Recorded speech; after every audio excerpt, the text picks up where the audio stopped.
We are back in Genesis chapter 3, taking a look at verse 3, and in the prior video we looked at verse 2, which includes the woman's initial response to the serpent about which trees they can eat from within the garden, and now we're going to dial in on a particular prohibition about one particular tree.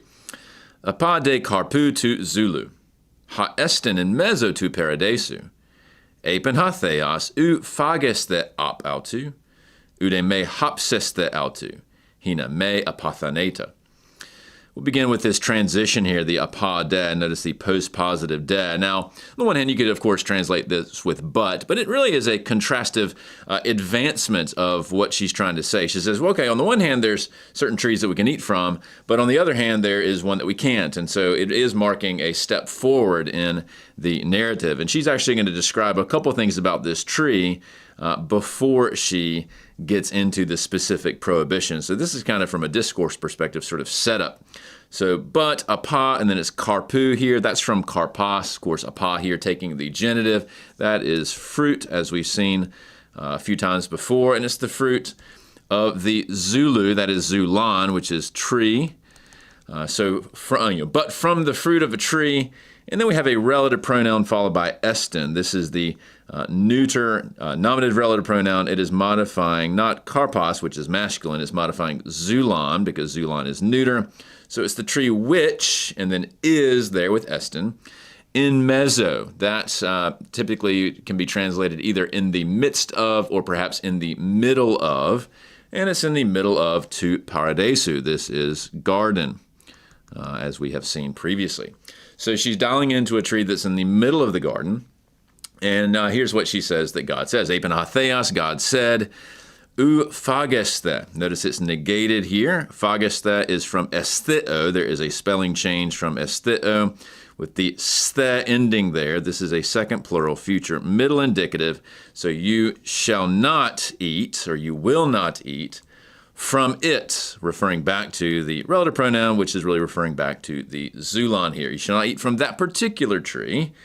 And then ude me, this is a strong contrast, nor, followed by a negated verb here, hapsesta.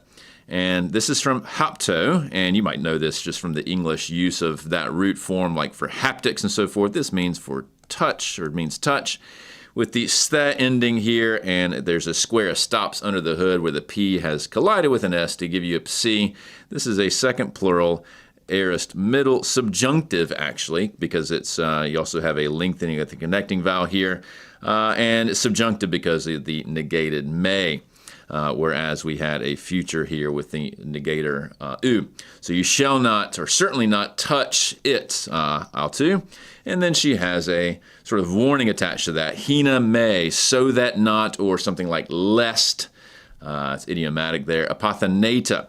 Notice a te ending and a spelling change. Apathan is the stem change of apathnesko, which means to die. And so this is once again a second plural here with the te ending, and it's an aorist active subjunctive because, again, the lengthening of the connecting vowel, and it's going to be subjunctive because of the hina plus may. So you shall not touch it, lest y'all, plural, die. Now, what's she doing here with the commandment of the Lord? We saw in the prior video that she has slightly distorted Genesis 2:16, and now we can actually do a little bit of a deep dive on what she's doing here with Genesis 2:17.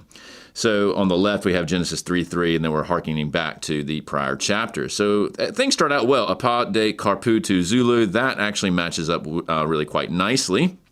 But then she had described it as the tree that's in the middle of the garden. Of course, the original commandment is the tree that is of the knowledge of kalan kai paneron, good and evil. That's not too much of a big deal. She's sort of describing it physically, I suppose. She, of course, adds the God said, that's fine. She's quoting him. And then she begins with u phageste, and that's fine, that matches. And then apal tu, from it, that matches. So far, so good.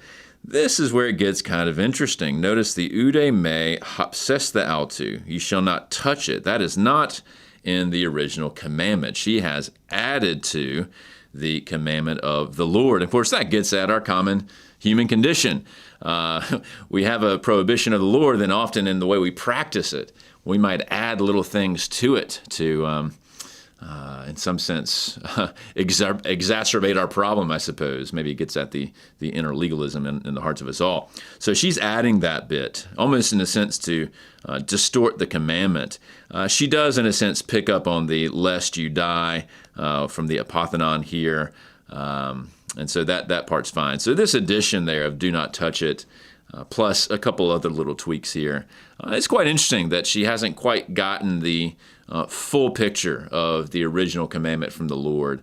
And we'll see that there's going to be a whole cascade of blame that flows from this. She's going to blame or she's going to blame the serpent, and Adam's going to blame her, and it's all going to become quite a mess here in the garden.